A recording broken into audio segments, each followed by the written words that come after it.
इस बीच आपको बता दें कि बिपरजॉय यानी आने वाला संकट इसका अर्थ होता है, ये इसका सबसे ज्यादा असर कहां कहां है। तो हम जिलों की बात करें, गुजरात की बात करें, कच्छ, उसके अलावा द्वारका, अमरेली, जामनगर, पोरबंदर और गिर सोमनाथ, ये वो जगहें हैं जहां इसका सबसे ज्यादा असर होगा। बाकायदा ऑरेंज अलर्ट 14 तारीख के लिए, 15 तारीख के लिए रेड अलर्ट जारी किया गया और तमाम जो फिशरमैन हैं, जो मछुआरे हैं, उन्हें कहा गया कि 16 जून तक समुद्र में ना जाएं। और गुजरात में अगर हम बात करें तो 14 जून के लिए, जैसे हमने आपको बताया, ऑरेंज अलर्ट है, उसके अलावा 15 जून के लिए रेड अलर्ट जारी किया गया है। वहीं कच्छ, सौराष्ट्र में समुद्र तट से 10 किलोमीटर की सीमा में जितने भी गांव हैं, वहां से करीब 23,000 लोगों को शेल्टर होम में पहुंचाने के लिए एक बड़ा अभियान जो है वो चलाया जा रहा है। हमारे दो सहयोगी हमारे साथ बने हुए हैं। निर्णय जरा आप बताएं, जैसा कि राजेश भी बता रहे थे कि दो मंत्री केंद्र के, अगर बात करें, स्वास्थ्य मंत्री मनसुख मांडविया, उसके अलावा पुरुषोत्तम रूपाला, हर्ष सांघवी जो स्टेट में मिनिस्टर हैं, तमाम जो मंत्री हैं वो इस वक्त पूरी स्थिति पर नजर रखे हुए हैं। प्रधानमंत्री ने बाकायदा मुख्यमंत्री भूपेंद्र पटेल से बात भी की है। एनडीआरएफ की 17 टीमें वहां मौजूद हैं। तो किस तरह से ये पूरा जो ऑपरेशन है उसको अंजाम दिया जाएगा, किस तरह से तैयारियां की गई?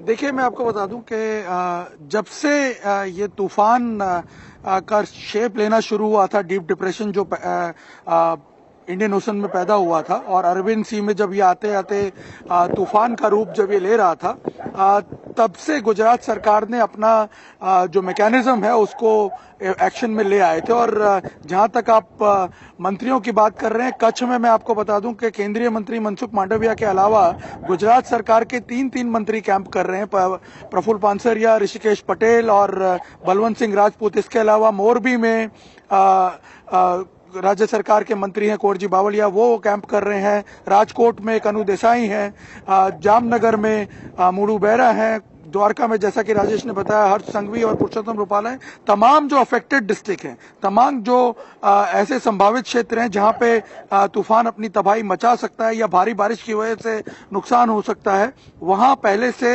इन मंत्रियों की निगरानी में सारा जो मेजर्स लेने हैं उसके लिए काम शुरू हो गया। इवैक्यूएशन प्लान को इम्प्लीमेंट कर दिया गया है।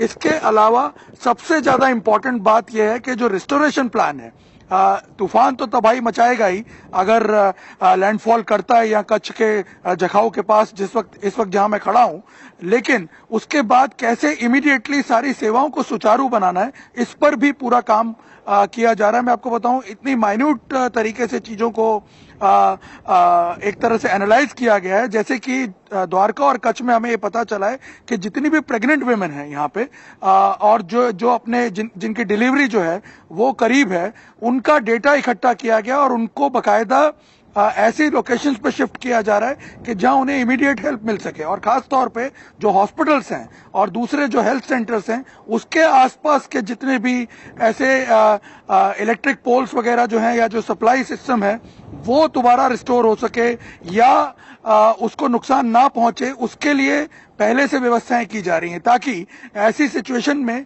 लोगों को स्वास्थ्य सुविधाएं जो हैं कम से कम वो अफेक्ट ना हो, वो बिना रोक टोक के मिलती रहें। इसके अलावा जो सड़कों की सफाई का काम है, क्योंकि आप जानते हैं जब तूफान में तेज हवाएं चलती हैं तो सबसे ज्यादा नुकसान सड़कों को होता है पेड़ गिरने से। उसके लिए भी बकायदा जो रोड एंड बिल्डिंग डिपार्टमेंट की टीम है और दूसरे जो डिपार्टमेंट्स की हेल्प लेकर के उनको रेडी किया हुआ है। हमने ये देखा था ताउते के टाइम पे भी, जब पेड़ गिरने की जैसे ही कोई खबर आ रही थी, हमने ये भी नोटिस किया था कि एनडीआरएफ की टीम की हेल्प लेकर के जो मेन हाईवेज हैं उनको ड्यूरिंग दैट पीरियड, जब तेज हवाएं चल रही हैं, उस दौरान क्लियर करवाया गया है। तो इस लेवल तक की तैयारी जो है यहाँ पे भी इम्प्लीमेंट की हुई है और कोशिश ये की जाएगी कि जो तबाही होनी है वो तो होगी, जिस तरह से नुकसान पहुंचना है पोल्स को या फिर दूसरे जो स्ट्रक्चर्स हैं, जो कोई वीक स्ट्रक्चर्स हैं, उनको तो नुकसान पहुंचेगा ही, लेकिन कैसे दोबारा चीजें रिस्टोर की जाएं उसके लिए प्लान ऑफ एक्शन पहले से तैयार किया गया है। राजेश, जरा ये समझाएं, आमतौर पर जब आप जहां आप इस वक्त खड़े आते हैं और आज कितना फर्क आप महसूस कर रहे हैं? हालांकि कल तूफान जो है वो टकराएगा और दूसरा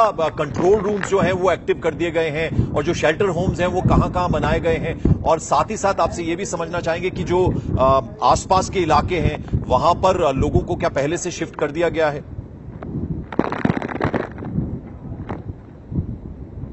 देखिए पंकज, जहां तक मैं आपकी आवाज सुन पाया, क्योंकि यहाँ पे हवा बहुत तेज चल रही है और बिपरजॉय का असर जो है द्वारका में दिखने लगा है और बड़े पैमाने पे दिखने लगा है। शेल्टर होम्स के बारे में अगर हम बात करें तो जो आसपास के स्कूल्स हैं, जो द्वारका शहर में स्कूल्स हैं, उनको शेल्टर होम बनाया गया है और जो समंदर से लगे हुए इलाके हैं और जहां पे लोग रह रहे थे, जैसे हम अभी भड़केश्वर मंदिर के पास गए थे, वहां पे लोगों को खाली करा के स्कूल्स में रखा गया। वहां एक अस्पताल है, उसे भी खाली करा गया। कुछ होटल्स हैं, वहां पर लोगों को रुकने की मनाही की गई है। तो जो लोग रुके हुए थे उन्हें पास के स्कूल्स में जो है वो शामिल रखा गया है। आप तस्वीरें इस वक्त देख लीजिए, तेज हवा, बरसात काफी तेज और लहरों का वेग, लहरों की ऊंचाई वो बताने के लिए काफी है कि बीपर जो है अगले 3 दिन यानी कि आज 13, 14, 15, 16 तारीख तक किस तरीके से उसका असर गुजरात में होने वाला है, गुजरात के तटीय इलाकों में होने वाला है। और जो बुलेटिन जारी किया जा रहा है मौसम विभाग की तरफ से, उसमें साफ कहा जा रहा है कि तेज हवाओं की वजह से बहुत ज्यादा नुकसान होने वाला है। कई जो कच्चे मकान हैं और जो पक्के मकान भी जो ठीक से नहीं बने हैं वो इन हवाओं में उड़ जाएंगे। साथ ही फ्लाइंग ऑब्जेक्ट से बहुत लोगों को नुकसान होने वाला है। इसलिए लोगों से गुजारिश की जा रही है कि जब तक बहुत ज्यादा जरूरी ना हो घर से बिल्कुल ना निकले। मछुआरों को तो पहले ही कह दिया गया है कि आप समंदर के अंदर नहीं जा सकते। देखिए इस वक्त तेज हवाएं हैं, यहाँ पे बरसात बेहद तेज, समंदर में जो लहरें उठ रही हैं वो इस वक्त कैमरामैन विजन भदौरिया आपको दिखा रहे होंगे। बहुत ऊंची लहरें, राम मंदिर घाट, गोमती घाट का राम मंदिर किनारा है और यहाँ पर लाखों लोग, कई लोग जो इस वक्त हमारा प्रसारण देख रहे होंगे, कई लोग यहाँ पर आए होंगे, लेकिन इस वक्त लोगों को आने की यहाँ मनाही है। और ये तस्वीरें अपने आप में गवाह हैं कि क्यों मना किया गया है लोगों को यहाँ आने के लिए। परेशान, डरावनी तस्वीरें हैं पंकज। अगर मैं डरावनी कहूं तो गलत नहीं होगा, क्योंकि अगले 3 दिनों तक इसी तरीके से समुद्र में तेज लहरें, बरसात काफी तेज और बिल्कुल हम तस्वीरों के जरिए अपने दर्शकों को दिखा रहे हैं जो आप हम तक पहुंचा रहे हैं राजेश, और हम समझ सकते हैं कि लगातार बारिश हो रही है, तेज हवाएं चल रही हैं और अब ये तूफान से आने के पहले की एक तरह से आहट है। और 7 दिन जब ये तूफान गुजर जाएगा उसके बाद भी 7 दिन तक इसका असर देखने को मिलेगा। 1965 के बाद गुजरात में आने वाला ये तीसरा तूफान है जिसका असर सबसे ज्यादा कच्छ, जहां पर हमारे सहयोगी निर्णय कपूर मौजूद हैं, और द्वारका जहां पर मेरे दूसरे सहयोगी राजेश कुमार मौजूद हैं, उसके अलावा 8 जिलों में पड़ेगा। इन डिस्ट्रिक्ट्स में 15 जून तक रेड अलर्ट जारी किया जा चुका है। इंडिया टीवी हर वक्त हर जगह डाउनलोड करने के लिए सर्च करें India TV news Google play store या ऐप स्टोर पर।